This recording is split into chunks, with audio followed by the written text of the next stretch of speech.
فض راكرز ده بسعر 187 جنيه في ساعه 55. الوقت طول طبعا في الدليفري، بس ما كانش الوقت نفسه بتاع الاكل اللي بيتعمل في كل ده. كان المشكله يعني في الدليفري تايم واستلام الاكل من المطعم. المكونات بتاع البوكس ده وينجز وستريبس، خيار وجزر ولودد ويدجز، 2 صوصز وهو الهاني ماسترد والرانش. يعني دول اللودد دي الاول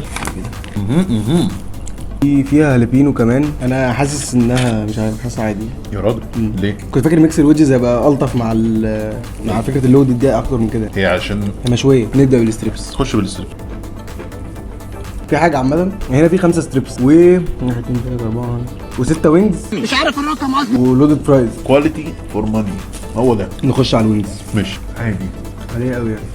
ممكن تكون عشان بارده سنه برضه، بس لا يعني الصوص اصلا فيها مش كتير. حاسس المفروض كان يبقى عليها صوص اكتر من كده. اوفرول كان الموضوع حلو. ايوه حلوه ماكسيمم بس حلو. حلوه. نخش على اللي بعده.